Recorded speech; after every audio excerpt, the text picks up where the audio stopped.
I believe in soccer in America. I come to play here because I know in few years we'll have a good team in America. Football in North America has been steadily improving over the past few years, but for such a wealthy and sports-orientated country, have you ever wondered why many in the world's sporting and commercial capital of the world haven't really cared that much about the most popular sport in the world? There have been several attempts to drum up interest in several ways, and what better way is there to get people's attention than to rely on the star power of star players? Go sharp, beep, beep, beep, beep, beep, beep. Zlatan Ibrahimovic moved over to LA Galaxy in 2018, made a lot of noise, scored a belter on his debut, and dipped. 11 years before that, in 2007, David Beckham came in. Great player, great career, star power, brand awareness, we know the deal. He even ended up becoming an owner of a club, and it was that same club where the great man himself, Lionel Messi, entered the game. He took his talents down to South Beach in 2023, and he's even gone on to start up a budding career in Hollywood. Bad boys?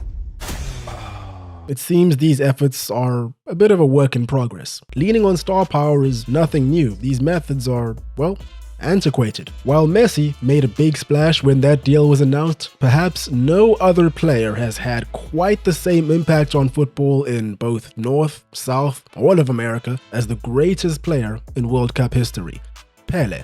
Although, in his case, the location was New York and the year was 1975. The impact Pelé had on the sport in America was tremendous, for all the right reasons and all the wrong ones. Albeit indirectly, he contributed heavily towards its downfall. Now, he didn't exactly do anything wrong. Because of him, football was on the cusp of truly hitting the mainstream. Sadly, his presence led to a domino effect of bad decisions that are still very much affecting the game today. So, today we're going to talk about Pelé. We're going to talk about the meteoric rise and the historic fall of football in the United States of America. Hello, hope you're well. I'm well too. Thanks for asking. What better place is there to start than the very beginning? Our story starts all the way back in 1967. Just to avoid confusion, I'm going to have to refer to the sport as soccer for quite a bit of this one. All the purists out there, you're going to have to forgive me. I don't want to do this. I have to. I don't want to confuse football with hand egg. Soccer in America was nothing to be impressed by this point in history. Leagues had been around stretching back to the late 1800s, but this was nothing to write home about. However, after millions of Americans had tuned in to watch the 1966 World Cup, proving that there was tangible interest in the sport, an opportunity had presented itself to a group of investors. Following a few failed attempts at establishing a nationwide league, a few failed franchises, and a lot of money lost along the way, on the 7th of December 1967, the two most prominent soccer leagues in the country joined forces: the National Professional Soccer League, or NPSL, and the United States Soccer Association, or USA. No, that wasn't a joke. Merged to make way for the NASL, the North American Soccer League. Things didn't start out great. There was a lot wrong with the league early on. In an attempt to kickstart the professional scene they were going for, several foreign players were brought in pretty much immediately. By the end of the first season, there were only 13 American-born players across the 17 teams. Foreign players were pretty much running the show. Oh, sorry about that. That's the wrong logo. Anyway, in this scenario, local fans found it difficult to identify with players of foreign backgrounds, which didn't help with drumming up interest. Low ticket sales, coupled with low TV viewership and the inability to appropriately show adverts mid-game, much like in other American sports, meant that several teams went out of business within less than a year. Seriously, apparently commercials were overlaid onto the screen while the ball was in play. You see guys, YouTube did not do it first. I joke, but off the bat, things weren't looking good for the NASL. There was a slow start, but big things were on the horizon. And the first big thing was truly massive. Somehow, the boys over at New York Cosmos had convinced the most famous player to ever step foot on a pitch to sign for them in 1975, Pelé. Initially, there were a lot of questions being asked. This was a peculiar move for a few reasons. First off, Pelé had retired from professional football a year prior. He turned down offers from giants in the game such as Juventus and Real Madrid to hang up his boots. Second of all, nobody outside of America had ever even heard of the club he was going to play for. And third of all, America? Really? People have been trying to drag this guy out of Brazil for years, yet he goes to the country whose professional league was only 7 years old at this point? Strange. However, upon realization that, according to the New York Times, he was paid $4.7 million to play for them over a 3-year period, things began to make sense. The media behemoth Warner Communications, and more specifically their CEO, Steve Ross, were responsible for founding and funding the Cosmos. Naturally, they, and more specifically he, were the culprits behind bringing Pelé to North America. And if you're even half familiar with the Warner name at all, you already know that they had the cash to make it happen. Another thing to remember is that despite the fact that he was a 3-time World Cup champion, had countless individual and team awards to his name, and was almost unanimously thought of as the GOAT at that time, footballers were doing okay, but they weren't earning crazy money. In this contract, he was set to earn more money than he had ever earned in his previous 2 decades of football. But money wasn't the only hurdle that needed to be jumped to secure this man. It's hard to fully paint a picture of how globally recognized Pelé was in the 70s. No Instagram, no Facebook, no Sigma edits. TV, radio, and print media reigned supreme, and Pelé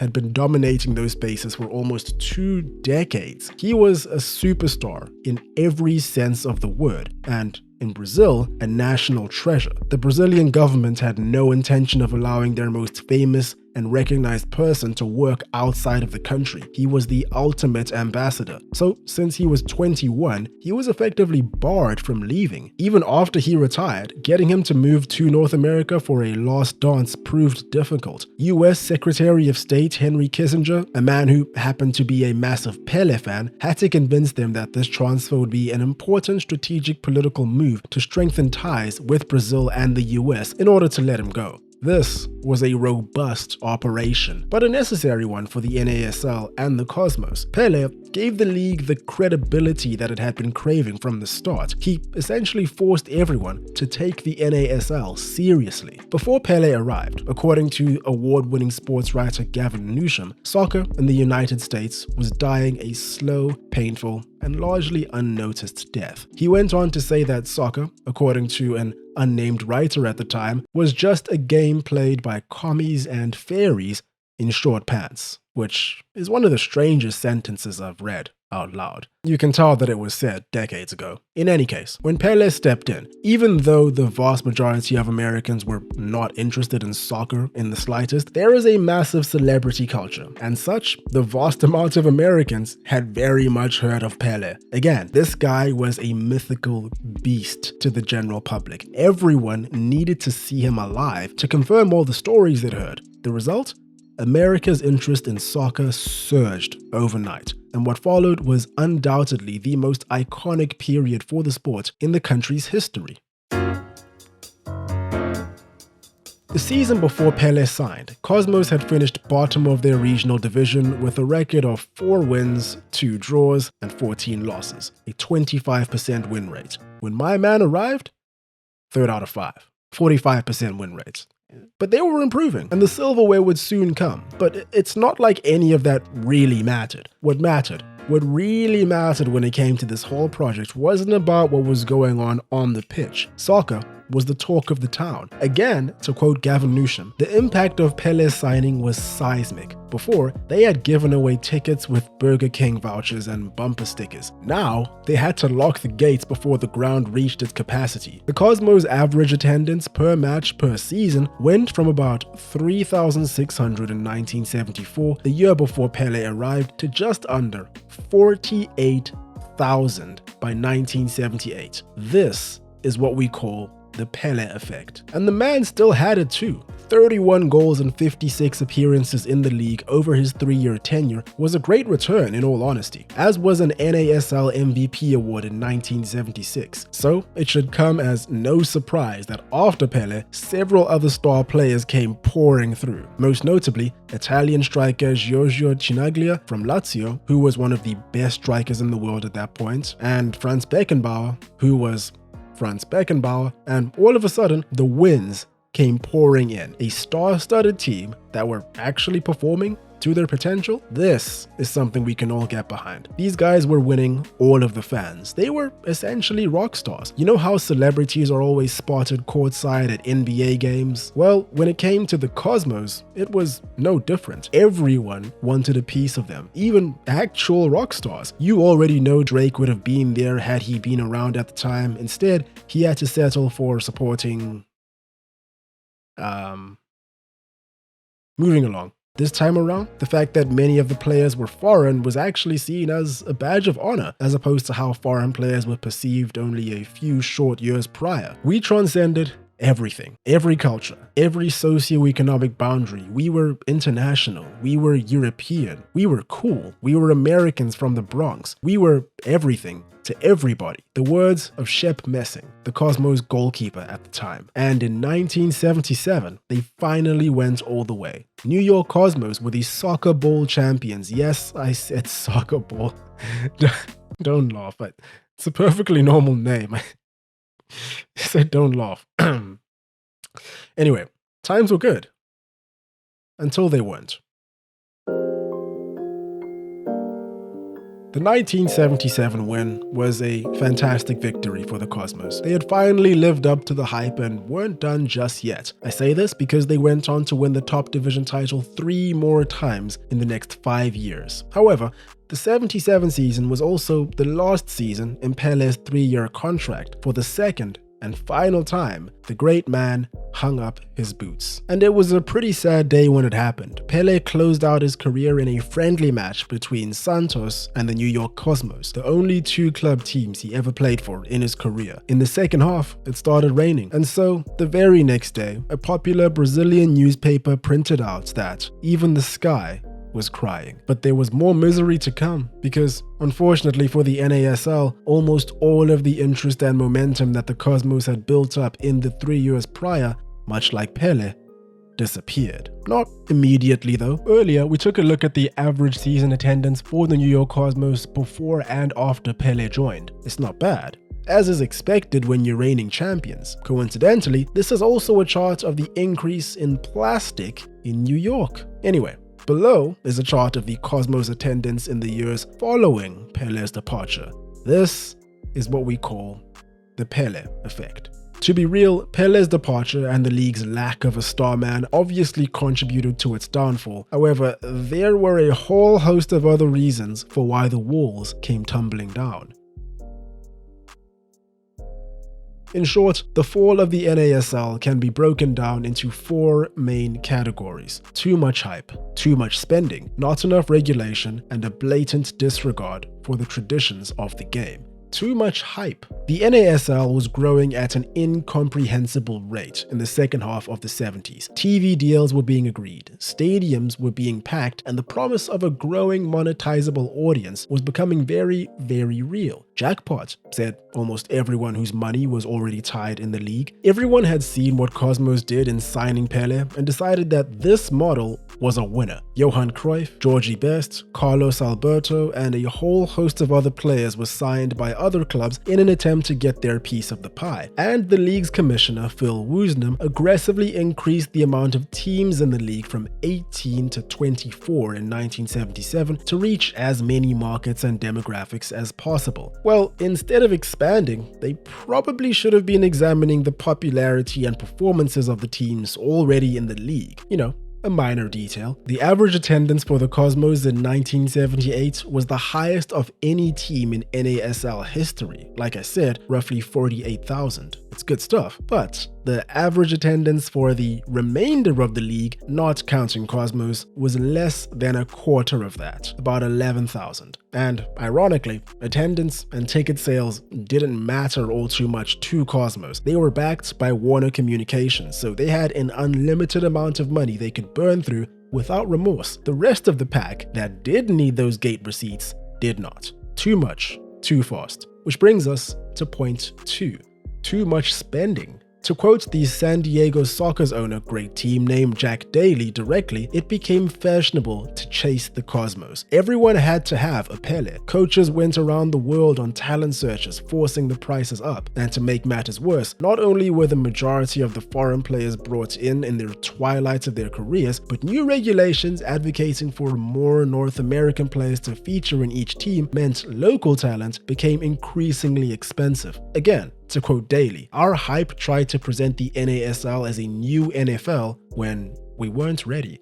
To add insult to injury, on average, 40% of an NFL team's budget went towards wages. For the average NASL team at the time, that figure was over 70%. Too much, too fast. Which brings us to number 3. Not enough regulation. The owners of the new clubs that were being brought into the league were not subject to any form of formal vetting at all. Many of them were the Silicon Valley millionaire type, likely never seen a match in their life. Spending was frivolous, unguided, and had dire consequences. In the 1981 season alone, it's been reported that every single team made a loss. A total of roughly $30 million is the figure that's being quoted. A tremendous sum of money in 2024. A gargantuan amount of money in the early 80s. A salary cap was introduced at the onset of the 1984 season, but at that point, it was too little, too late. We spent too much money trying to market teams as if they were instant big league franchises before the attendance and money justified it. Chicago's Sting owner, Lee Stern. Too much, too fast. And finally, number 4. Disregarding traditions. A big reason why the NASL is not remembered too fondly, especially by purists, is its inconsistency in rulemaking and alteration of long-standing football traditions. The majority of American sports are high-scoring affairs, so soccer was a deviation from the norm that the decision-makers of the NASL felt was a crutch. To minimize offsides calls, a rule was put in place that stated that instead of using the halfway line as the point where no offsides could be called, a line 35 yards from each goal was the new cutoff. The clock counted down instead of up, like many other North American sports. To prevent draws, penalty shootouts were added for all games that ended in a tie. The number of points awarded to teams for wins varied considerably season after season. The teams were even awarded extra points for goals scored up to a max of 3 points. This was all very wild. From a fan perspective, I fully understand why people were clocking out. The NBA, the NFL, MLB have all gone through rule changes as time went by, but they were all rooted in their own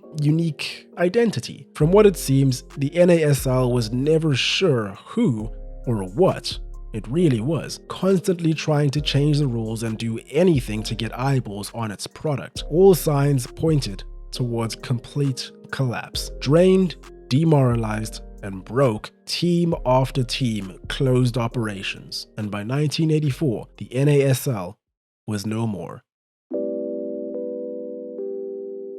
The NASL should always act as a cautionary tale for any and every ambitious organization in the world, sporting or otherwise. Be wary of exponential growth, because sometimes it really is too good to be true. After hearing all of that, it's hard not to kind of drift off and imagine what things would have been like if the Pelé signing was simply used as a springboard and the league found a way to grow in a sustainable fashion without the reckless spending. Based on how large the general American sporting scene is in today's day and age, I can say with no doubt whatsoever that America would be a superpower. The superpower. And the irony in all of this, corroborating what I just said, is that soccer was actually getting popular in the States and millions of children and adults were really getting into it. Schools were starting to play it more and more. Adoption was on the way. There was clearly an appetite for the game. This was on display during the 1994 World Cup, which was hosted in the US to great success. This World Cup proved just how much local interest there was in the sport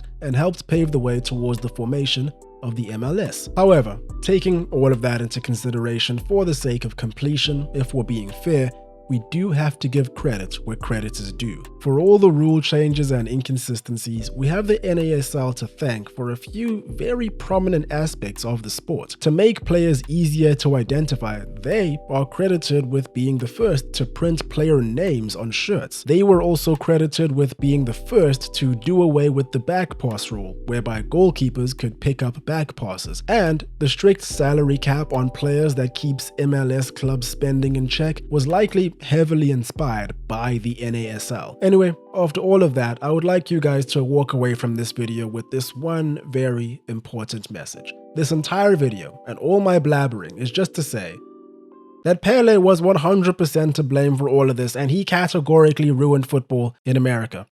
I'm kidding, of course. Or am I?